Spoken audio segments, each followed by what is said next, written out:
Hello there! The weather has been very mixed during the last couple of weeks with thunderstorms and torrential downpours in parts of the UK at times.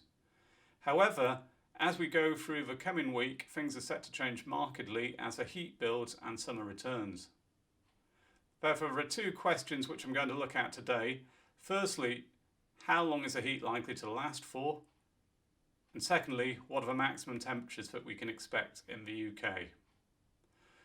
Well, to help illustrate this, I'm going to step through a few charts. These are from the European model and they show surface level pressure patterns and upper air temperatures. These are used to give an indication of the air mass above the UK. At this time of year, the cool air mass is shown by green and blue shading, with warm conditions shown by yellow, oranges and reds. The chart here is valid for today, and as you can see, it's a green shading that's covering the UK, so the air is not particularly warm at the moment. Nonetheless, there will be some pleasant sunshine around in southern and central counties, and temperatures will still be into the low to mid 20s Celsius locally. If I step forward 24 hours, what we can see by then is the UK is now under the oranges, indicating warmer upper level there. So the heat will be beginning to build tomorrow. And if we go forward another day, so now we're looking at Wednesday, you can see the oranges are really in the ascendancy. And this black line here, which straddles England and Wales, is the plus 15 Celsius line. That's not down at the ground level, that's at 5,500 feet above sea level, or approximately that height. Down at the ground level, that tends to equate to very warm or even hot conditions during the summer months. If I go forward one day further to Thursday, you can see it's a similar picture, although by then there are indications that things could be starting to change. So what temperatures can we expect from charts like these during the next few days? This chart's for Wednesday, and it's from the Meteo France forecasting model. It indicates temperatures in southern and central England of between 30 and 32 Celsius, so that is hot. Even in eastern Scotland, we're seeing temperatures by then reaching 26 Celsius if this model is right. If we go forward one day to Thursday, we look at data from the same forecasting model. You can see by then it's even hotter. In fact, this one's showing temperatures in southern England, sort of around the London area into the south, reaching 34 Celsius. Now, this really is at the top end of computer model forecasts at the moment, but it indicates that it's possible. And it's worth remembering that in the 1980s, the hottest day recorded in any summer was only 34.4 Celsius, and that was in Surrey on the 22nd of July 1989.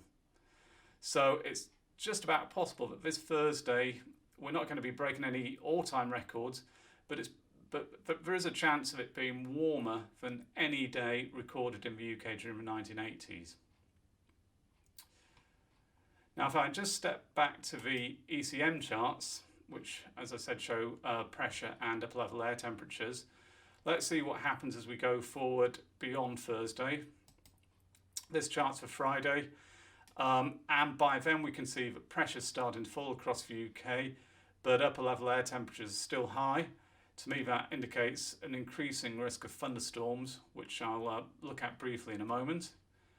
If we then go through the weekend, we can see low pressure deepening in the Atlantic to the west of the UK and beginning to influence our weather more and more.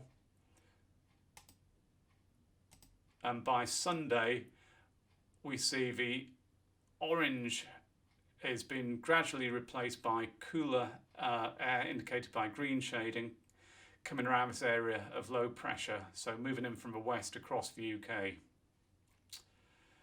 There is uncertainty about the timing of this breakdown to cooler conditions, with different computer models currently suggesting that it could start on Friday. Other models show the heat lasting in southeastern England until Sunday. So this is the GFS model prediction for Friday. What it is shown is rain or thunderstorms possibly affecting much of the UK by then. To give an indication of whether thunderstorms are likely, I'll flip to this chart, which indicates the amount of lift and energy in the atmosphere.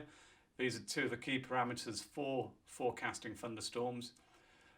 What it points to is thunderstorms being most likely in the areas shown by the yellow and orange shading. So it's saying thunderstorms are most likely in southern, central and eastern England on Friday.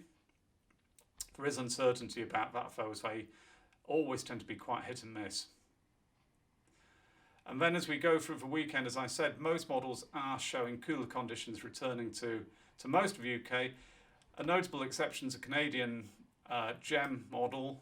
This forecast chart is for Saturday, and you can see it's indicating temperatures remaining at 30 or even above 30 Celsius in much of England. Even by Sunday, the GEM model suggests that it will still be hot in the southeast. At this stage, I wouldn't necessarily go with this prediction. I think it's more likely that we'll see cooler conditions returning during Friday and Saturday, but the possibility of them lasting at least a little longer in the southeast shouldn't be ruled out at this stage. So to summarise, the weather will turn much hotter in the short term. Temperatures are likely to rise above 30 Celsius in southern and central parts of Britain. 34 Celsius is not out of the question on Wednesday or possibly Thursday, although that looks to be at the top end of temperature forecasts. Then, during the second half of the week, really Friday and through the weekend, cooler air begins to return from the west as areas of low pressure influence our weather more and more. So a more changeable and typical pattern returns by then. But before it does, there's plenty of summer to enjoy. Thanks for tuning in. See you soon. Bye.